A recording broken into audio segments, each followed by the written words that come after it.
All right, today I've got a very special guest, my wife, Brea Faith, my wife and designer. We're going to talk about today how we turned a two-bedroom condo in Panama City Beach, where I said I would never invest into, yes, we bought one, into a super property. So I'm going to break this down for you quickly. Is the only reason we bought a condo is we had some inside information into some of the upgrades and things that were going to be happening there. And we got a pretty freaking sweet deal, correct? Yes. Essentially, our cost basis was $395 for a two-bedroom condo. It's in Regency Towers off of Thomas Drive on the far east side of Panama City Beach.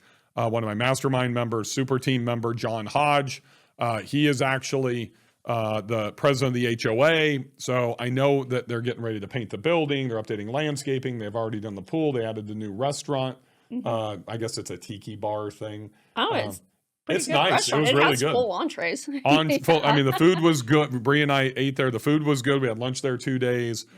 Cold beer, mixed drinks. It's a full bar. There's 3 pools. There's a workout room. It's an older building, but John's upgrading it. So that's going to create value for us on the back end. But here's the deal. Really, she's the star of the show. Did I get a sweet deal? Absolutely. Technically, it was $435,000 with a $40,000 seller credit that went to the contractor. That went to John, who did all the rehab for us, right? So, but the big thing, as you hear me talk about all the time, is the separation, creating that insulation that other people can't create. So in this case, it's really Brea created something that other people they can create, but they're unwilling to make that investment. And we're already seeing the benefits. I think we're about 75% booked for June. We're about 50-60% booked for July already. We've got a couple of bookings into August, and we've only been on the market for like 2 weeks. So I'm going to turn it over to you and kind of let you break down the interior design, the construction, what made this different to make it stand out? Because I think it's the most beautiful one you've done yet. And it's a completely different design than I normally do. I've been in quite a few beach houses over the years. They're usually soft blue, soothing colors, not overwhelming.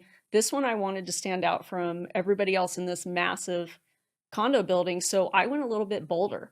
I did some things that I'd never done before. The kitchen— You took some risks. I did. And there was actually 3 different design changes on this. Tiles changed. Tiles that weren't available changed the design. Different things kept happening. So it was actually very stressful for such a small unit. One of them was me saying publicly, like on a podcast, that I will never use this seafoam green color. No, you said turquoise. Turquoise, because you're almost like your shirt. You happen to be wearing a turquoise shirt today. I like this color. I do on you, but I hate it at the beach because everybody has it, and we always want to do something different. And that's like when you did Dragonfly, our #1 property 4 years ago, you went white and black on the exterior. And nobody had that down there. We specifically selected those colors because nobody had it. So kind of what big, bold things did you do after having to change the full design concept 3 times? So I did a lot of color this time. I went bold colors. First thing in the kitchen, the Showstopper, what really changed this kitchen, the before picture, when you take a look at it, the cabinets are all white and it's a very skinny galley kitchen. And the cabinets just enclosed the space. It looked really tight. So what we did is we took out all the cabinets in the entire kitchen, started over. We only put lowers down. And on the backsplash, I did tile from counter to ceiling all the way around, and then put open shelving bistro tiles or bistro shelves onto the tiles. So they're open shelvings with the bars that mount right into the tiles. That opened up the space.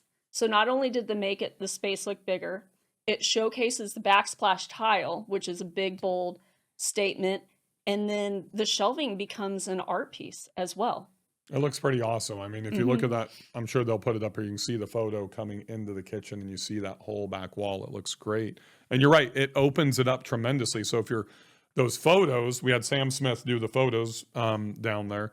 Going back into that kitchen, could you imagine if there was a photo like with the cabinets on both sides and like I'm standing in the middle of it? There probably would have been about this much room on each side. It was really, really tight. So by removing those, creating space and making it more of an art focal point, it really changed the entire thing. It's the same footprint, nothing changed, but the space looks much bigger. Look, are you a short-term rental owner just like me? You could be a co-host, maybe even a property manager, and you struggle with the back end, the bookkeeping, the credit card reconciliation. Well, if you're not familiar with Baselane, you need to take a look at them, because that's completely changed my life and my relationship with QuickBooks. I don't know if I should say that or not, but literally, it's the bane of my existence.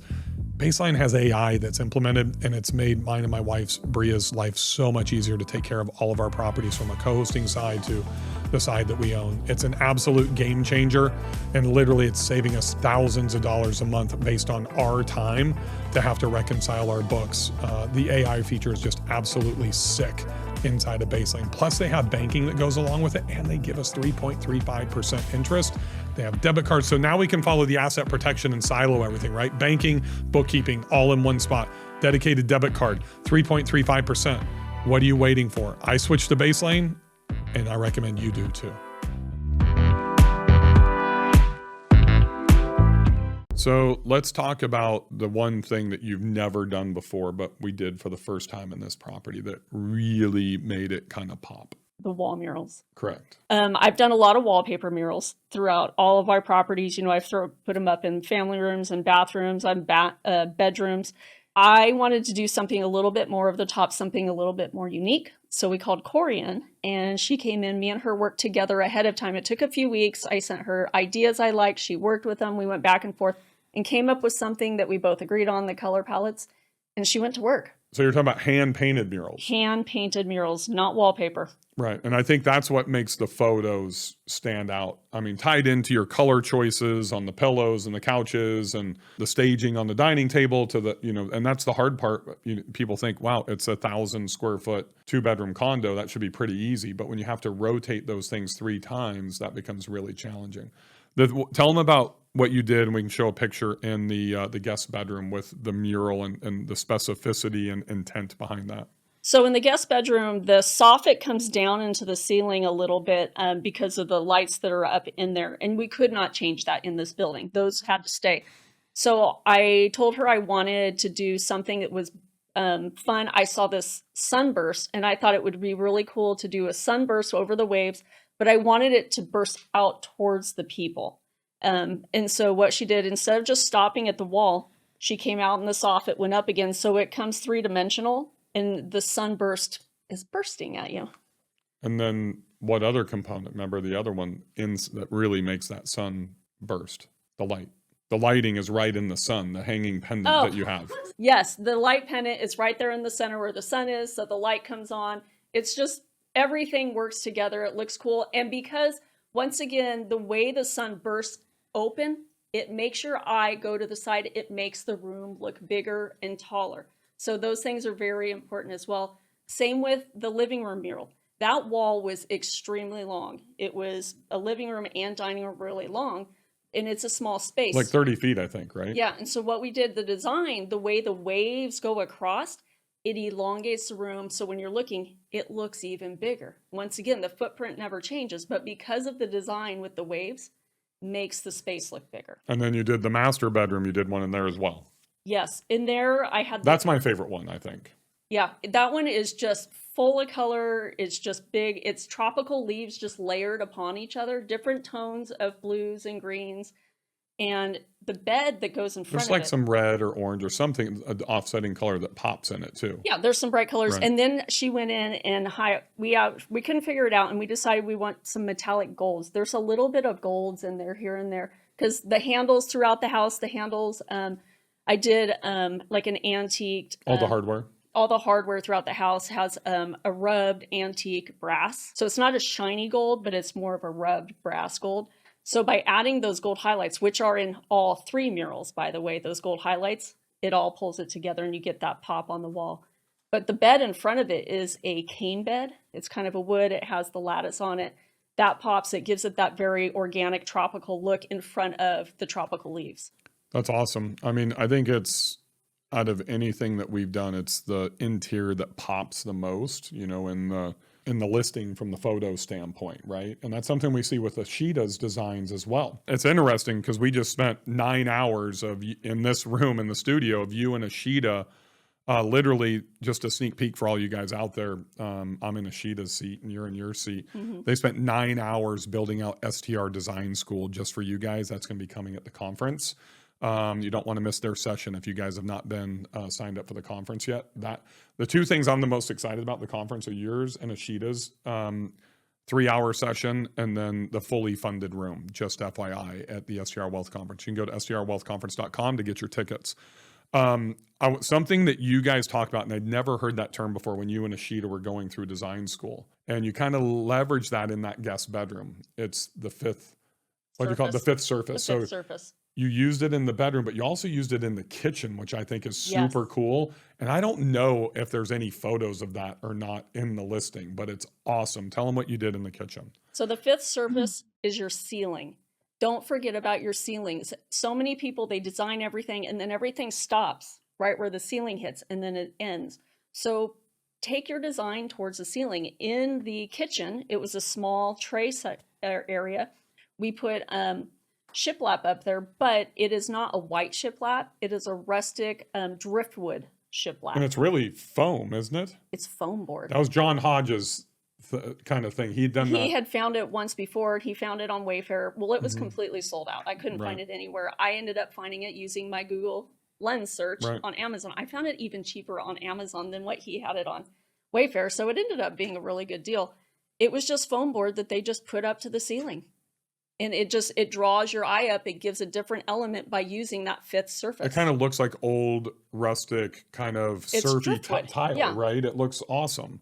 So I think that's something that most of them don't leverage. And you see it in your designs. You see it in Ashita's designs. In the game rooms, you can take it up. In the bedrooms, you can take it up. But a lot of people don't think about that in kitchens and in dining areas and family room areas either. I mean, you think about, a lot of the, like our Montana places and stuff that have the big beams going through the ceilings, and great designers and architects think about that stuff, but most designers, most of you at home don't think about those things. They need to leverage that. Exactly.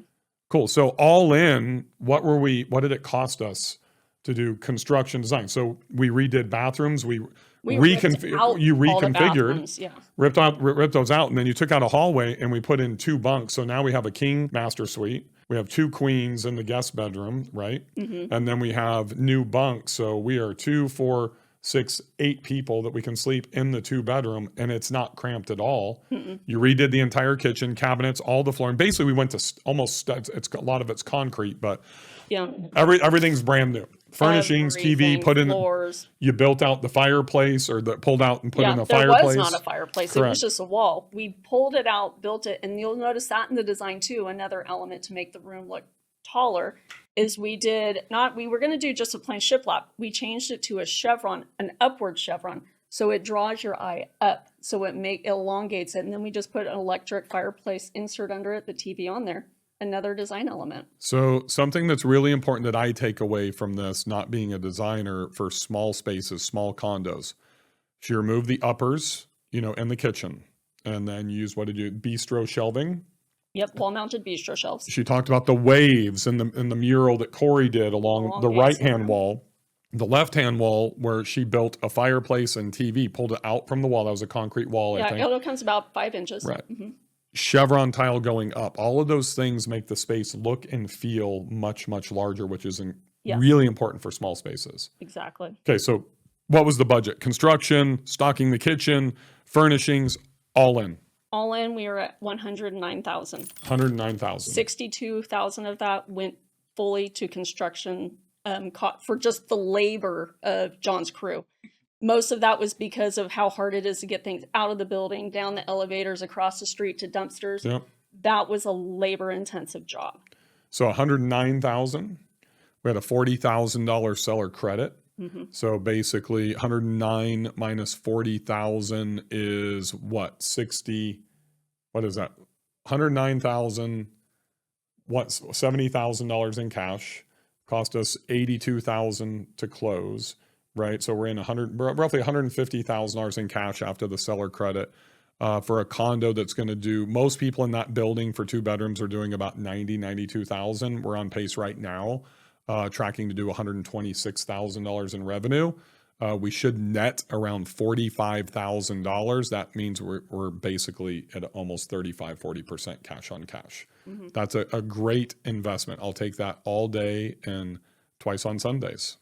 You ready for the next one? Yes. What's the next one? Soaring Eagle Lodge in Montana. This will be this is going to be probably our biggest project yet. Very big. I thought maybe not as big Whitefish maybe not as big as both the Outer Banks at one time, but well, that was 4 properties at once. Yep. But this one is even bigger than Whitefish Retreat. But I think this one's going to go a little bit smoother. I think our construction crew is going to be on top of it this time. If you want to see the next one that's coming down the pipeline for us, you can just type in 126 Soaring Eagle Road in Whitefish, Montana, 7,700 square feet, event space, amazing views of the Swan Mountains. But you'll see inside, leave in the comments down below what you would do inside of Soaring Eagle. And you know what? Maybe we'll adopt some of your ideas because we won't start construction on that till next month. Yep. Awesome. Thanks for joining us, everybody. Make sure you hit that subscribe button. Say hi to Brea in the comments. Any questions designed for her, just leave it down in the comments, and we'll see you in the next episode.